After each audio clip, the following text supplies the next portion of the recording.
भारत दुनिया के सबसे बड़े टू व्हीलर मार्केट्स में से एक है, लेकिन अगर आप मोटरसाइकिल एंथुजियास्ट हैं तो आपने एक अजीब चीज जरूर नोटिस की होगी। होंडा, यामाहा, सुजुकी और कावासाकी के पास R3, निंजा 500, CBR 500 और कई दूसरे शानदार 300 to 500 सीसी मोटरसाइकिल्स उपलब्ध हैं, लेकिन इंडिया में इनमें से ज्यादातर बाइक्स या तो आती नहीं है या फिर इतनी महंगी आती है कि उनका कोई मतलब नहीं बनता। दिलचस्प बात यह है कि यही कंपनीज इंडिया में हायाबुसा, ZX-10R, ZX-6R और CBR 650R जैसी सुपर बाइक्स बेचती है। तो सवाल यह है, जब इंडिया में सुपर बाइक्स बिक सकती है तो मिडिल वेट मोटरसाइकिल्स क्यों नहीं? क्या जापानीज ब्रांड्स इंडिया को सीरियसली नहीं लेती या फिर इनके पीछे कोई और वजह है? चलिए समझते हैं। भारत दुनिया का सबसे बड़ा टू व्हीलर मार्केट जरूर है, लेकिन उस मार्केट का अधिकांश हिस्सा आज भी आता है 100 to 150 सीसी मोटरसाइकिल से।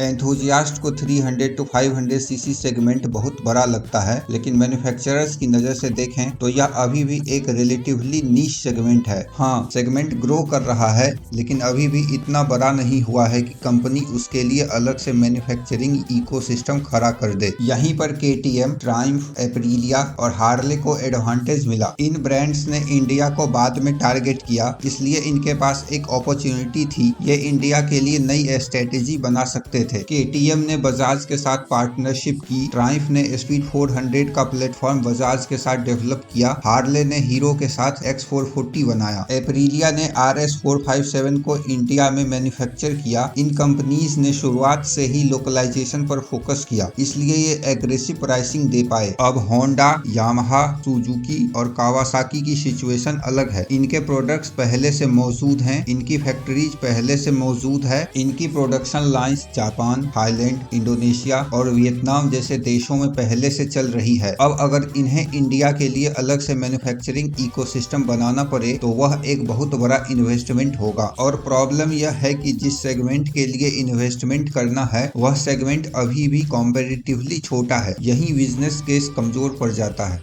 हायाबुसा आती है तो R3 क्यों नहीं? यह शायद एंथुजियास्ट का सबसे कॉमन सवाल है। अगर सुजुकी हायाबुसा बेच सकती है, अगर कावासाकी ZX-10R बेच सकती है, तो निंजा 500 या यामाहा R3 को कॉम्पिटिटिव प्राइसिंग पर क्यों नहीं ला सकती? इसका जवाब है वॉल्यूम। हायाबुसा और ZX-10R वॉल्यूम प्रोडक्ट्स नहीं है, उनका काम सेल्स नहीं ब्रांड इमेज बनाना है। शोरूम में ZX-10R खड़ी हो तो कावासाकी की इमेज मजबूत करती है, लेकिन निंजा 500 जैसे बाइक को सर्वाइव करने के लिए वॉल्यूम चाहिए और वही वॉल्यूम इंडियन मार्केट अभी तक प्रोवाइड नहीं कर पा रहा। इंडियन वायर साइकोलॉजी पूरी तरह अलग है। यही सबसे बड़ा फर्क आता है। यूरोप में 300 to 500 सीसी मोटरसाइकिल अक्सर एंट्री लेवल एंथुजियास्ट बाइक मानी जाती है, लेकिन इंडिया में 300 to 500 सीसी मोटरसाइकिल एक प्रीमियम परचेज है। हमारे यहाँ मेजोरिटी बायर्स बाइक को हॉबी नहीं ट्रांसपोर्टेशन की तरह देखते हैं। उनके लिए 125, 150 या ज्यादा से ज्यादा 200 सीसी मोटरसाइकिल ही काफी होती है। कई लोगों के लिए अपाचे RTR 200 या पल्सर N250 भी प्रीमियम बाइक होती है। इसलिए 5-6 लाख रुपए की मोटरसाइकिल का कस्टमर बेस अपने आप ही बहुत छोटा हो जाता है। और फिर वैल्यू प्रोपोजिशन की बात आती है। मान लीजिए कोई वायर निंजा 500 खरीदना चाहता है, ऑन रोड प्राइस लगभग 6 लाख रुपए। अब वायर सिर्फ मोटरसाइकिल से कंपैरिजन नहीं करता, वह सोचता है इतने पैसे में स्विफ्ट या बलिनो आ जाएगी, सेकेंड हैंड सिटी या क्रेटा आ जाएगी, कई केसेस में यूज G900 जैसे इनलाइन 4 मोटरसाइकिल भी आ जाएगी। और यही मिडिल वेट मोटरसाइकिल की सबसे बड़ी प्रॉब्लम शुरू होती है। अब देखते हैं इंडिया में मिडिल वेट बाइक की प्रेजेंट रियलिटी क्या है। कुछ साल पहले KTM लगभग अनबीटेबल लगती थी। ड्यूक 390, RC 390 जैसे बाइक्स के दम पर परफॉर्मेंस सेगमेंट पर प्रैक्टिकली राज कर रहे थे, लेकिन आज मार्केट काफी बदल चुका है। अब बायर्स के पास ऑप्शंस हैं। Triumph 400, Harley X440, Himalayan 450, Aprilia RS457, BMW की 310 सीरीज और न्यूली लॉन्च्ड F450 GS जैसे बाइक्स। मतलब कंपटीशन पहले से कहीं ज्यादा बढ़ चुका है। एप्रिलिया RS457 एक बहुत इंटरेस्टिंग एग्जांपल है। बाइक ने लॉन्च के समय मैसिव हाइप क्रिएट किया, लोगों के रेस्पॉन्स शानदार थे। बाइक इंडिया में मैन्युफैक्चर होती है, ग्लोबल मार्केट्स में एक्सपोर्ट होती है, यूरोप में भी अच्छे रेस्पॉन्सेस मिले। पेपर पर सब कुछ परफेक्ट दिखता है, लेकिन फिर भी सेल्स एंथुजियास्ट लेवल नंबर्स पर ही रहती है। अच्छी है, लेकिन मास मार्केट लेवल नहीं है। BMW की कहानी भी कुछ ऐसी ही है। G310R, G310GS कई सालों से मार्केट में हैं। BMW का बैज भी है, लोकल प्रोडक्शन भी है, फिर भी वॉल्यूम्स लिमिटेड हैं। अब BMW ने F450GS भी लॉन्च कर दी है। इसका मतलब कंपनीज पोटेंशियल देख रही है, लेकिन वॉल्यूम अभी भी नीश है और यही चीज जापानीज ब्रांड्स भी देखती है। अगर KTM जैसी एस्टेब्लिश्ड प्लेयर को कंपटीशन फेस करना पड़ रहा है, अगर एप्रिलिया